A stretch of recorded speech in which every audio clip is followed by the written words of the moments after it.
Tuition पढ़ाना पड़ता था और बहुत सारी चीजें। अप्रैल से लेकर दिसंबर तक हमको 12th फिनिश करना है, तो लाइब्रेरी में जाकर पढ़ता। तेरा सिलेक्शन क्यों नहीं हुआ? बस एनसीईआरटी जितनी बार हो सके उतनी बार पढ़ो। हेलो जी 12th क्लास वाले बच्चों, कैसे हो? अब तो 11th क्लास का पेपर भी स्कूल में दे दिया, मार्कशीट भी आई गई होगी और रिजल्ट भी देख लिया होगा। रिजल्ट कुछ खास है नहीं, 70-75% ही है।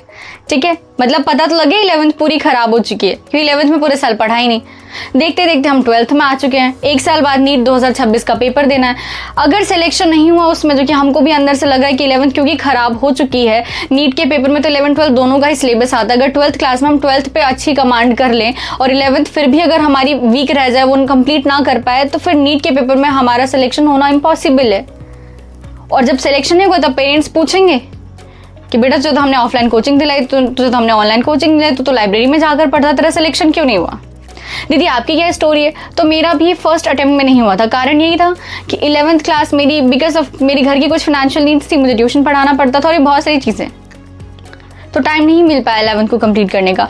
बट 12th में जब मैं आई तब मैंने पीडब्ल्यू पर जो सबसे पहले लक्ष्य नीट बैच आया था वहां से पढ़ाई की और 12th में मेरे बोर्ड्स में 95% आए थे। फर्स्ट अटेम्प्ट मेरे 545 मार्क्स आए थे नीट में। अगर मैं कुछ गलतियां 12th के टाइम पर नहीं करती और टाइम मैनेजमेंट कर लेती तो बहुत इनफ टाइम होता है 12th प्रिपरेशन में कि आप 11th को दोबारा से शुरू से कंप्लीट कर सको।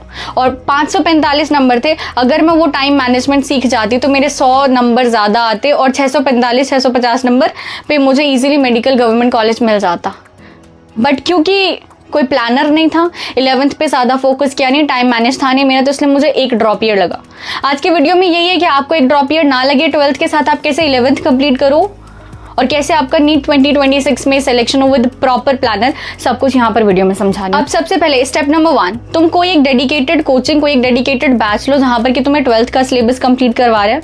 जैसे कि मैंने अपने टाइम पर लक्ष्य नीट बैच लिया था, तुम भी अभी लक्ष्य नीट 2026 बैच खरीद सकते हो। पीडब्ल्यू ऐप पर चेकआउट करना, वहाँ पर क्या है, टीचर्स लाइव लेक्चर्स लेते हैं, पूरे वीकडेज में लाइव लेक्चर चलता है, उसको तुम रिकॉर्डेड फॉर्मेट में भी देख सकते हो। क्लास नोट्स अवेलेबल है, हर रोज का डीपीपी है विद इट्स वीडियो सोल्यूशंस, तुम्हें वहाँ पर डाउट सपोर्ट मिलता है। साथ ही साथ में अगर तुम चाहो तो मॉड्यूल्स भी परचेज कर सकते हो और उनको घर पर मंगाकर क्वेश्चन प्रैक्टिस कर सकते हो। यहाँ पर टेस्ट सीरीज भी है, तुम्हारा रेगुलर टेस्ट होते हैं और उसका एनालिसिस, उसका सोल्यूशन भी मिलता है। ठीक है, इस बैच के साथ अगर तुम्हें इनफाइनिटी वाला बैच लेना हो तो वहाँ पर कुछ और एक्स्ट्रा फीचर्स आता है, जैसे कि तुम्हें मेंटोरशिप मिलता है, इनफाइनाइट मेंटोरशिप मिलता है, खजाना है जहाँ पर कि पुराने टीचर्स के जो पुराने लेक्चर्स हैं वो सारे मिलते हैं रिकॉर्डेड फॉर्म में, जैसे अलग सर वाले बैच के लेक्चर्स हो गए, तो तुम ये भी चेकआउट कर सकते हो। ठीक है, लिंक मैं डिस्क्रिप्शन में डलवा दूंगी, ये बैच तुम खरीद सकते हो। 1 अप्रैल से यहाँ पर कोर्स शुरू हो रहा है और साथ ही साथ 12th खत्म हो जाने के बाद 11th अर्जुना बैच की भी रिवीजन इस बैच में करवाई जाएगी। ठीक है, to get an extra discount you can use the code BEAUTY, link मैं डिस्क्रिप्शन में डलवा दूंगी, तो प्लीज इसको चेकआउट करना। गुड न्यूज देनी थी, पीडब्ल्यू के ऐप पर अभी जितने भी बैचेस आपके चल रहे हैं, चाहे 11th का अर्जुना नीट बैच हो, चाहे 12th का लक्ष्य नीट बैच हो, चाहे ड्रॉप ईयर्स के लिए यकीन बैच हो, हिंदी इंग्लिश दोनों ही मीडियम पे, सभी बैचेस पे बहुत बड़ा होली ऑफर चल रहा है और बहुत ही ज्यादा डिस्काउंटेड प्राइस में आप इनसे बैचेस को ले सकते हो। ठीक है, इसके साथ साथ बुक स्टोर पर भी अगर आप चेक करते हो, बुक्स पर भी बहुत बड़ा डिस्काउंट मिल रहा है। और एक और चीज मैं बता दूं, पीडब्ल्यू के बैचेस अभी भी 5000 के अंदर है, तो you can rely upon it. ठीक है, आगे देखते हैं वीडियो में बैच के लिए पूरा रोड मैप क्या है। तो देखो, इसमें हम बोर्ड्स में बहुत अच्छा स्कोर करेंगे और नीट 2026 में भी भाई मचा देना है।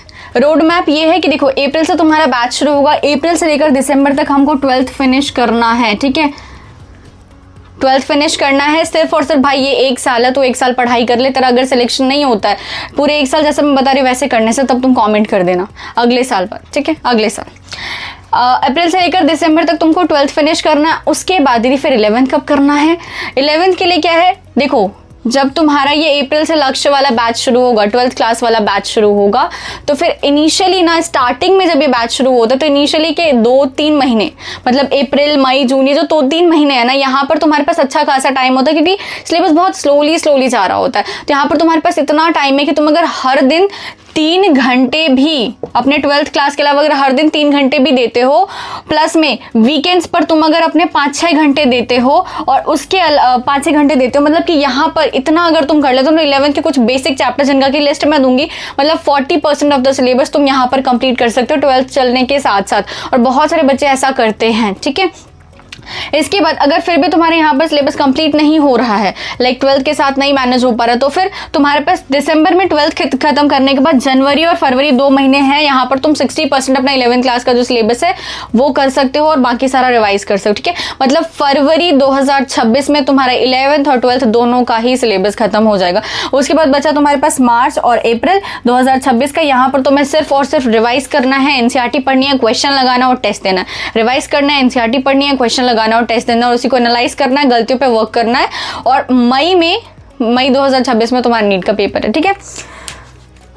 अब इसके बाद देखते हैं बायो कैसे करना है, फिजिक्स कैसे करना है, केमिस्ट्री कैसे करना है। अब देखो अप्रैल तक मैं मान रही हूँ तुम इस वीडियो को देख रहे हो, तो अप्रैल में जब तुम बैच ले रहे हो, बैच से पढ़ाई स्टार्ट करो, बैच में तुम्हारा लेक्चर, तुम्हारी क्लासेस शुरू हो गई है, तो फिर या तो बिफोर मूविंग टू 12th कुछ लिस्ट ऑफ चैप्टर्स जो मैंने यहाँ पर दिया उनको 12th में जाने से पहले कंप्लीट करना है।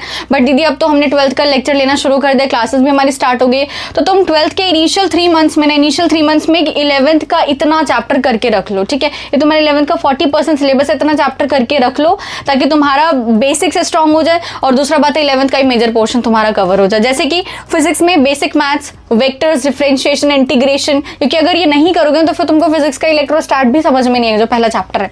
उसके बाद यूनिट्स एंड मेजरमेंट कर लो, motion 1D and 2D, Newton's law of motion, work and energy and power. 12th चल रहा है, इसके साथ साथ एक दिन में अगर 3 घंटे भी देते हो ना तभी तुम्हारा 11th खत्म हो जाएगा, ठीक है।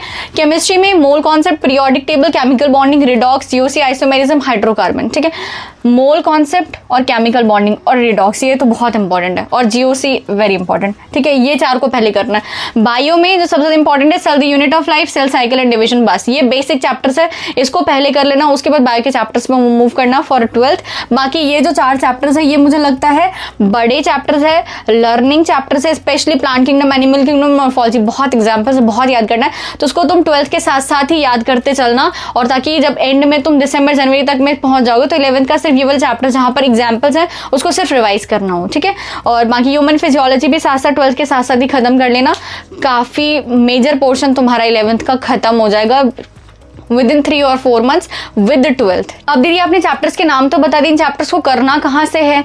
तो देखो इन चैप्टर्स को तुम जो YouTube पर फ्री उम्मीद सीरीज है, उम्मीद बैच तो पता ही होगा, नाम तो सुना ही होगा, वहां से तुम ये सारे चैप्टर्स कंप्लीट कर, ठीक है। वहां से लेक्चर्स लो, वहां से प्रैक्टिस शीट मिलेगी, वहां से प्रैक्टिस शीट सॉल्व करो और शॉर्ट नोट्स लेक्चर के साथ साथ बना लेना और एनसीईआरटी भी पढ़ लेना और जहां से क्वेश्चन मिलता है वो प्रैक्टिस करना है, ठीक है। बस इतना है, इसको इतना है इन चैप्टर्स को करने का एक पूरा प्लान है। अब देखो बायो हो, केमिस्ट्री हो या फिजिक्स हो, जब बैच में इनके लेक्चर्स चल रहे हैं तब तुमको इनको कैसे लेना है। बायो का पहले तो तुम लेक्चर लो, देखो वैसे बहुत सारे बच्चे लाइव लेते हैं बट मैंने अपने टाइम पर रिकॉर्डेड ही लिया और बहुत ही कम था जब मैंने लाइव लेक्चर लिया, तो तुम देखना लाइव लेक्चर, रिकॉर्डेड लेक्चर जिसमें तुमको कंफर्टेबल लगे उसको लेना है, लेकिन लेक्चर लेना है, ठीक है। लेक्चर लेने के बाद बायो में क्या करना है, क्या बायो में नोट्स बनाने के, देखो बायो के लिए मैं नोट्स रिकमेंड नहीं करूंगी, मैंने अपने टाइम पर नोट्स बनाया था बट उस नोट्स को नीट से पहले मैंने बिल्कुल भी नहीं पढ़ा, क्योंकि सभी बोलते हैं एनसीईआरटी पढ़ो, एनसीईआरटी पढ़ो, एनसीईआरटी पढ़ो। तो बायो के लिए जो तुम्हारे नोट्स है जो भी है सारा एनसीईआरटी, जितनी बार रिवाइज करने का मन करे एनसीईआरटी पढ़ो, एनसीईआरटी को अंडरलाइन करके पढ़ो, ठीक है। और जहां पर तुमको बिकॉज, देयरफॉर, सो ऐसे वाले लाइंस मिलते हैं उसको एनसीईआरटी को अंडरलाइन करना था कि बार बार उन लाइन पे नजर जाए जब भी तुम रिवाइज करने के लिए जा रहे हो, और क्योंकि वहां से दर्शन रीजन वाले ट्रू फॉल्स वाले क्वेश्चन ज्यादा बनता है। बाकी एनसीईआरटी के डायग्राम्स वो बहुत अच्छे से रीड आउट करना है, नोट्स ऐसे मत बनाओ। लेकिन हाँ बायो में शॉर्ट नोट्स बना सकते हो, शॉर्ट नोट्स है कुछ चैप्टर्स में, जैसे कि बहुत सारे एग्जाम्पल्स होते हैं। अब मान लो कि जैसे एनिमल किंगडम वाले चैप्टर उसमें बहुत सारे एग्जाम्पल्स है, गायनोडर्मेटा का यहाँ पर है, सीलेंट्रेटा का यहाँ पर दूसरे पेज पर है, तो फिर इन सबको ना लाइक टॉपिक लिखो और उसके एग्जाम्पल्स लिखो, टॉपिक लिखो उसके एग्जाम्पल्स, लाइक शॉर्ट नोट्स बना सको तुम ऐसे करके, जो मेमोराइजिंग वाली चीज है उसके शॉर्ट नोट्स बनाकर रख लो, वॉल पर चिपका लो, कॉपी में बना लो। तो शॉर्ट नोट्स बना लो, एनसीईआरटी अंडरलाइन करके पढ़नी है। उसके बाद उस लेक्चर का डीपीपी करना जो तुमको बैच में मिलेगा, डीपीपी डेली प्रैक्टिस प्रॉब्लम्स। उसके बाद नीट के पीवाईक्यू तुम लगा सकते हो, इसमें जो भी 10-15 साल की पीवाईक्यू लगा लेना, ये भी तुमको बैच में मिल जाएगा। फिर मॉड्यूल अगर परचेज किया है, नेसेसरी नहीं है, अगर परचेज किया है तो मॉड्यूल के भी क्वेश्चन सॉल्व करो, देखो जितना प्रैक्टिस करोगे उतना अच्छा है तुम्हारे लिए। और उसके बाद जो तुम्हारा बैच में वीकली टेस्ट हो रहा है चाहे ऑनलाइन ही हो रहा है तो उसको ऑनलाइन दो, ठीक है। और उसके बाद रिवाइज करना, ये है बायो को। केमिस्ट्री में बस ऑर्गेनिक है, इनऑर्गेनिक है, फिजिकल केमिस्ट्री है। ऑर्गेनिक केमिस्ट्री को कैसे करना, ऑर्गेनिक केमिस्ट्री में नोट्स बनाने हैं, ठीक है। टीचर्स जो क्लास नोट्स मैं पढ़ा रही हूँ, तुमको भी नोट्स बनाने हैं उसके साथ ही में जब तुम्हारा पूरा चैप्टर कंप्लीट हो जाएगा, जैसे तुम्हारा alcohol, phenols and ethers complete होगा, इसमें जितनी भी रिएक्शंस है ना सबको एक जगह 2 पन्नों में कॉन्स्ट्रक्ट करके लिखना है। वो तुम्हारा रिएक्शन चार्ट, वही तुम्हारा शॉर्ट नोट्स है फॉर ऑर्गेनिक। इसके बाद डीपीपी करना, एनसीईआरटी रीड करना बहुत इंपॉर्टेंट है ऑर्गेनिक में। ऑर्गेनिक के एनसीईआरटी के इन टेक्स्ट क्वेश्चन और एक्सरसाइज क्वेश्चन दोनों ही तुमको सॉल्व करना है। 10-10, 12-12 बार सॉल्व करना है। बहुत बार क्वेश्चन डायरेक्टली आता है, पीवाईक्यू कर सकते हो, मॉड्यूल और टेस्ट और रिवाइज करो। इनऑर्गेनिक केमिस्ट्री में लेक्चर लो, उसके बाद एनसीईआरटी पढ़ो, और बाकी जहां पर तुम्हें एक्सेप्शंस लगता है, कुछ ट्रेंड्स है वगैरह वगैरह, इन सब का शॉर्ट नोट्स बना सकते हो। बाकी रिवाइज करने के लिए तुम्हें कोई लंबे नोट्स बनाने की जरूरत नहीं है, क्लास नोट्स को टेप कर कॉपी भरने की भी जरूरत नहीं है। बस एनसीईआरटी जितनी बार हो सके उतनी बार पढ़ो और क्वेश्चन प्रैक्टिस करो, बहुत क्वेश्चन प्रैक्टिस करो। इनऑर्गेनिक में भी एनसीईआरटी में जितने क्वेश्चन दे रखे हैं ना बुक के अंदर, तुम्हारी बुक के अंदर, वो सारे प्रैक्टिस करो। 10-12 बार तुमको प्रैक्टिस करना है और डीपीपी करना है। एनसीईआरटी क्वेश्चन होगी और टेस्ट देना है, ठीक है। और मॉड्यूल अगर परचेज किया तो वहां से मॉड्यूल क्वेश्चन लगा सकते हो। फिजिकल केमिस्ट्री और फिजिक्स दोनों करने का सेम तरीका है, पहले लेक्चर लो, चाहे लाइव चाहे रिकॉर्डेड। लेक्चर लेना है, लेक्चर के बाद तुम्हें क्लास नोट्स के क्वेश्चन को ही सॉल्व करना है। एक तो क्लास के टाइम पर तुमको पॉज करके सॉल्व करना है, लाइव के टाइम पर तुमको सॉल्व करना है, जब क्लास हो जाएगी उसके बाद भी तुमको क्लास नोट से क्वेश्चन सॉल्व करना है। और नीट आते आते तक, चाहे मान लो तुम्हारे फिजिकल केमिस्ट्री और फिजिक्स के चैप्टर का मान लो अब अगले वीक या दूसरे 2 वीक या 3 वीक बाद टेस्ट है, तुमको रिवाइज करने के लिए सबसे पहले यही क्लास नोट से क्वेश्चन करना है। सभी में बोल रही हूँ, इनमें भी, ऑर्गेनिक एंड ऑर्गेनिक में भी। और से क्लास नोट से क्वेश्चन मैंने नीट के पेपर से 10 से 12 बार किए थे। मेरा जब कोई पेपर आता था, जब कोई टेस्ट आता उस पर्टिकुलर चैप्टर का, नीट के पीवाईक्यू और क्लास नोट से क्वेश्चन, बस ये 2 चीज करके जाती थी मैं, ठीक है। इसके बाद तुमको एनसीईआरटी रीड करनी है, एक बार तो एटलीस्ट कर ही लेना, क्योंकि अभी टाइम है तो फिजिक्स, फिजिकल केमिस्ट्री में एक बार रीड कर लो, अंडरलाइन करके रख लो इंपॉर्टेंट पॉइंट्स, और बाद में जब रिवाइज करने का मन करे तो बस अंडरलाइन किए हुए लाइंस को तुमको पढ़ना है, ठीक है। और डीपीपी कर सकते हो। और बाकी जेई के पीवाईक्यू भी करना है, नीट के पीवाईक्यू तो करना ही करना है। जेई के पीवाईक्यू पिछले 5 साल के, जेई मेंस के, एडवांस नहीं, जेई मेंस के पिछले 5 साल के जो पीवाईक्यू है वो भी तुम सॉल्व कर सकते हो, दोनों में, केमिस्ट्री फिजिक्स दोनों में, ठीक है।